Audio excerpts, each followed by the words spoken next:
आपके अपने YouTube channel PN classes पर स्वागत करता हूं। आज के इस ऑनलाइन क्लास में पढ़ेंगे दिल्ली पुलिस के लिए रीजनिंग के इम्पोर्टेंट प्रश्न जो कि आपके एग्जाम में 100% पूछे जाएंगे। देर न करते हुए चलते हैं प्रश्नों की ओर, देखते हैं प्रश्नों को। प्रश्न दिया गया है, यदि किसी सांकेतिक भाषा में गोल को 5, 1, 3, 9 तथा लैम को 9, 3, 2, 7 लिखा जाता है तो उसी भाषा में मोल को किस प्रकार लिखा जाएगा, पूछा गया है दोस्तों मोल का। तो अब आपको ये देखना है, जब भी इस प्रकार से प्रश्न पूछा जाता है तो इस प्रकार के प्रश्न में 99% केस आपका रहता है क्या, कॉपी पेस्ट। क्या रहता है, कॉपी पेस्ट। इसका मतलब आपको ये देखना है कि मोल का पूछा गया तो देखना ये है इसमें कि पहले क्या है, एम का यहाँ पर क्या दिया गया, एम यहाँ पर तीसरे नंबर पर है तो यहाँ पर तीसरे पर क्या दिया गया, एम का कोड 2, तो यहाँ पर आपका आ जाएगा 2। इसके बाद ओ का यहाँ पर कितने दूसरे नंबर पर दिया गया और यहाँ पर क्या है, दूसरे का कोड दिया गया 1, तो यहाँ पर हो जाएगा क्या 1। इसके बाद एल जो यहाँ पर लास्ट में दिया गया तो यहाँ पर लास्ट में कितना है 9, तो ये आपका यहाँ पर 9 हो गया। अब ई है तो अब यहाँ पर लास्ट में ई है, लास्ट में ई का यहाँ पर कोड कितना 7 दिया गया, मतलब 2197 आपका करेक्ट आंसर हो जाएगा, जो कि यहाँ पर आपका ऑप्शन नंबर पहला बिल्कुल करेक्ट आंसर हो जाएगा। अगला प्रश्न देखते हैं। अगला प्रश्न क्या दिया गया है दोस्तों, तो देखना है आपको, यदि नीले को हरा लिखा जाता है, हरे को लाल लिखा जाता है, लाल को पीला लिखा जाता है, पीले को काला लिखा जाता है और काले को सफ़ेद लिखा जाता है, तो हल्दी का रंग क्या होगा। दोस्तों हल्दी का रंग पूछा गया, हल्दी का रंग कैसा होता है तो आपको ध्यान देना है पीला होता है, और पीले को कहा क्या गया है, पीले को कहा गया है काला, तो अब आपका आंसर क्या हो जाएगा, काला हो जाएगा, जो कि यहाँ पर आपका ऑप्शन नंबर तीसरा बिल्कुल करेक्ट आंसर हो जाएगा। अगला प्रश्न देखते हैं। अगला प्रश्न क्या है, आपका प्रश्न दिया गया है, लड़कियों की एक कतार में प्रिया दोनों छोर से 11वें स्थान पर है, बताएं कि इस कतार में कुल कितनी लड़कियां हैं। यदि दोस्तों आपसे पूछा जाए टोटल, तो अब आपको क्या करना है, ये देखना है कौन से स्थान, 11वें स्थान पर, मतलब 11वें स्थान पर है, किस तरफ से, दोनों तरफ से, तो आपको क्या करना है 11 + 11 और आपको -1 कर देना है, आपका आंसर निकल आएगा। कितना आया, 22 आया। 22 में से जब 1 गया तो कितना बचा दोस्तों, 21 बचा। आपका बिल्कुल करेक्ट आंसर क्या हो जाएगा, 21, जो कि यहाँ पर आपका ऑप्शन नंबर कौन सा हो जाएगा, चौथा वाला बिल्कुल करेक्ट आंसर निकल कर आ जाएगा। अगला प्रश्न देखते हैं। अगला प्रश्न क्या दिया गया है आपका कि निम्नांकित प्रत्येक प्रश्न में प्रश्नवाचक चिन्ह के स्थान पर कौन सी संख्या या अक्षर आएगा, कौन सी संख्या या अक्षर आएगा। तो अब आपको ये देखना है कि यहाँ पर लिखा है 3 और 4 और यहाँ पर 5 और यहाँ पर लिखा है 6, यहाँ पर क्या आएगा और यहाँ पर लिखा 8। तो इस प्रकार के प्रश्नों में आपको देखना क्या है, ये देखना है कि 5 और 3 कितना होता है, 5 और 3 कितना होता है, 8 होता है, 8 हो गया। अब क्या है, आपने 2 से दिया भाग, जब 2 से भाग दिया तो कितना हो गया, 4 हो गया, जो कि आपका यहाँ पर 4 आ गया। इसी प्रकार अब आपको ये देखना है कि ये कितना है, 6 है, तो 6 तो है, लेकिन यहाँ पर अब आप क्या ऐड करें, कि यहाँ पर जो 2 से भाग देने के बाद 8 आ जाए, तो यहाँ पर आप 10 ऐड कर सकते हैं तो कितना हो जाएगा, 16 हो जाएगा। और जब अब आप 2 से भाग देंगे तो कितना आ जाएगा, 8 आ जाएगा। यहाँ पर कितना आना चाहिए, 8। तो यहाँ पर आपने कितना ऐड किया, 10। तो आपका आंसर क्या हो जाएगा, ऑप्शन नंबर दूसरा जो कि 10 बिल्कुल करेक्ट आंसर हो जाएगा। अगला प्रश्न देखते हैं। अगला प्रश्न भी मिसिंग नंबर से दिया गया है कि देखना क्या है कि यहाँ पर दिया गया है 4, 13, 153। इसी प्रकार इसमें दिया गया 1, 11, 120, यहाँ पर 2, 6, यहाँ पर क्या आएगा। तो अब आपको ये देखना है कि यहाँ पर दिया गया क्या, 13, 4, मतलब आपने क्या किया, 13 का स्क्वायर किया माइनस के क्या किया, 4 का स्क्वायर किया। तो अब आपको ये देखना है कि यहाँ पर कितना आएगा, 169 माइनस कितना, 16। तो जब घटाया जाएगा 169 में से 16 तो कितना आ जाएगा, 153 आ जाएगा। कितना आ जाएगा दोस्तों, 153।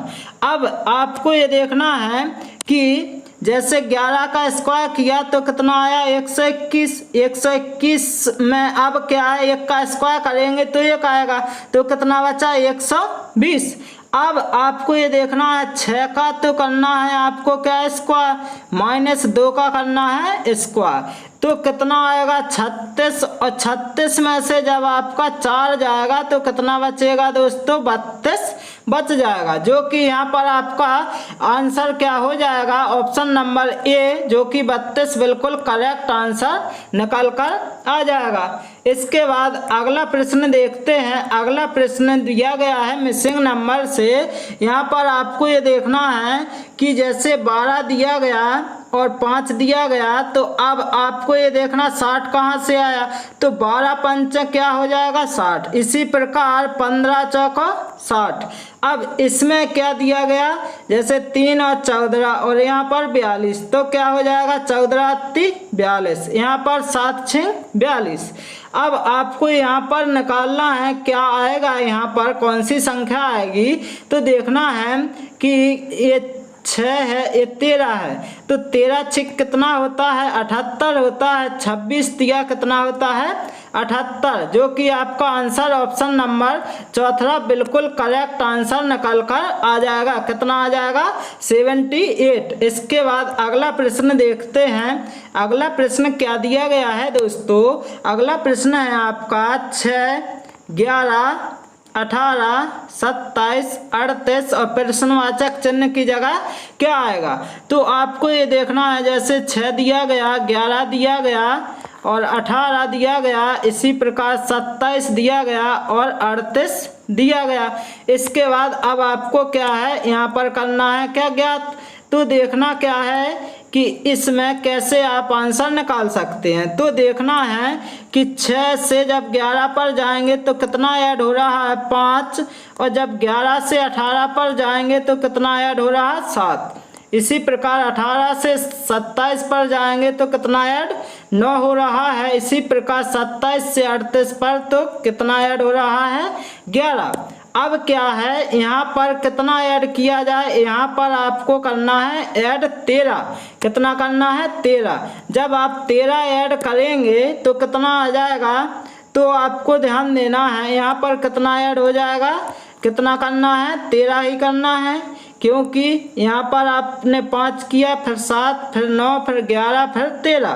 तो देखना ये है कि 8 और 3 कितना हो जाएगा, यहाँ पर 11, 11 की जगह 1 लिखा जाएगा। इसके बाद 3 और 1 4 और 1 कैरी से कितना, 5, यानी कितना आ जाएगा आपका 51, मतलब 51 आपका बिल्कुल करेक्ट आंसर आ जाएगा। कितना आ जाएगा दोस्तों, 51 इसमें दिया गया या नहीं, नहीं दिया गया, तो आपको एक बार और चेक कर लेना कहीं मिस्टेक तो नहीं हुआ। तो आपको ये देखना है 6 में जब 5 ऐड किया तो कितना होगा, 11। इसी प्रकार 11 में 7 ऐड किया तो 18, और 18 में कितना ऐड किया तो 9 ऐड किया तो 27 हो गया। 27 में कितना ऐड किया आपने, तो 27 में ऐड किया आपने कितना 11। जब 11 ऐड करेंगे तो 38 आ गया। इसी प्रकार अब 13 ऐड करेंगे, जब 13 ऐड किया जाएगा तो कितना 51 आएगा, जो कि यहाँ पर आपका नहीं दिया गया।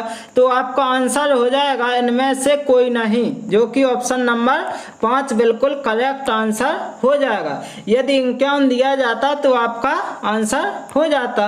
इसके बाद अगला प्रश्न देखते हैं क्या दिया गया है दोस्तों। यदि प्लस का अर्थ भाग, भाग का अर्थ गुणा, गुणा का अर्थ माइनस और माइनस का अर्थ प्लस है, तो निम्नांकित का मान क्या होगा। मान पूछा गया तो आपको ये देखना है 15, 15 के बाद आप क्या डिवाइड, डिवाइड को क्या कहा गया है दोस्तों, भाग का अर्थ क्या है गुणा, तो यहाँ पर क्या हो जाएगा गुणा, कितने 5। अब गुणा का अर्थ क्या है, गुणा का अर्थ है माइनस, तो माइनस है तो कितना हो जाएगा 9। अब प्लस का जो अर्थ है क्या है भाग, क्या है भाग, तो यहाँ पर 3। अब माइनस का अर्थ क्या दिया गया है, तो आपको ये देखना है प्लस दिया गया, क्या दिया गया प्लस। अब आपको क्या करना है, ज्ञात करना है कि क्या आएगा, कौन सी संख्या आएगी। तो पहले आपको ये देखना है डिवाइड करना है, तो जब डिवाइड करेंगे तो 3 त्रिका 9 माइनस 15.75। अब क्या है यहाँ पर प्लस 6।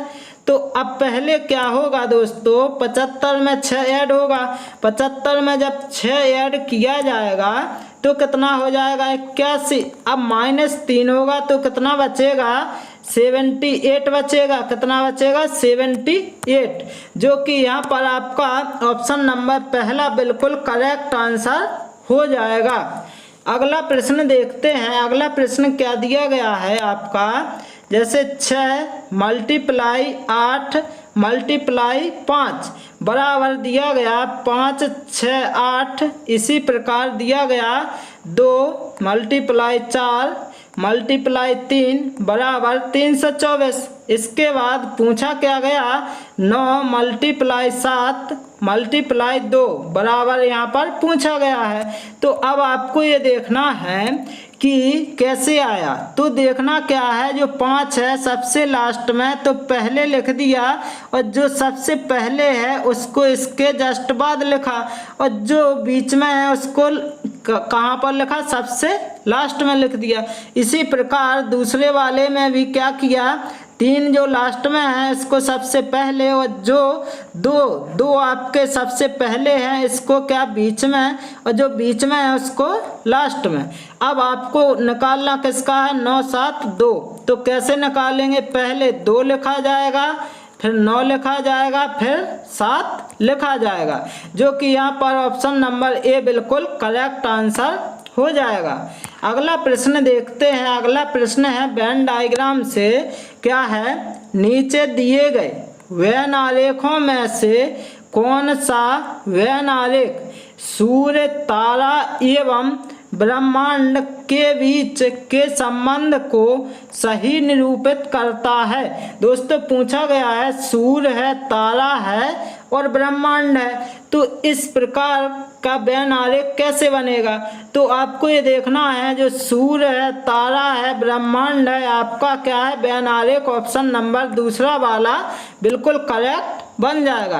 अगला प्रश्न देखेंगे। अगला प्रश्न क्या दिया गया है, जल प्रतिबिंब से दिया गया है। जल प्रतिबिंब से दिया गया है तो इसमें क्या दिया गया, पावर, पावर का जल प्रतिबिंब निकालना है, तो इसको ऑप्शन से भी निकाला जा सकता है। ऑप्शन पहले में जो पी है, पी क्या है आपका इस प्रकार से हो जाएगा क्योंकि जल प्रतिबिंब पूछा गया है।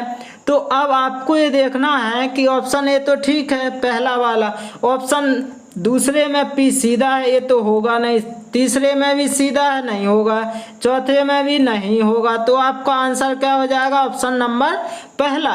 क्यों, देखो ओ हो गया, डब्ल्यू उल्टा हो जाएगा, ई भी आर भी आपका क्या हो जाएगा इस प्रकार से, जो कि ऑप्शन नंबर आपका क्या है पहला बिल्कुल करेक्ट आंसर हो जाएगा।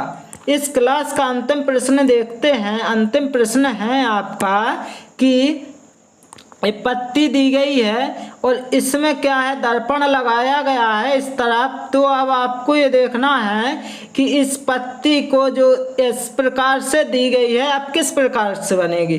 तो ऑप्शन से भी कर सकते, पहला वाला तो बनेगा नहीं क्योंकि सीधी तो होगी नहीं, इसके बाद दूसरी वाली बन सकती है, इसके बाद तीसरी वाली नहीं बनेगी, चौथी वाली तो बिल्कुल नहीं बनेगी। तो अब आपका आंसर क्या हो जाएगा, ऑप्शन नंबर दूसरा, क्योंकि ये दर्पण है, दर्पण में क्या करना है, जिस प्रकार से रखी गई है तो इसका अपोजिट हो जाएगी। तो आपका क्या है, यही आपकी अपोजिट है, जो कि ऑप्शन नंबर दूसरा बिल्कुल करेक्ट आंसर हो जाएगा। दोस्तों मैं आशा करता हूं कि आप सभी को यदि ये क्लास अच्छी लगी हो तो इस चैनल को लाइक शेयर एंड सब्सक्राइब करना ना भूलें। Okay, thank you guys.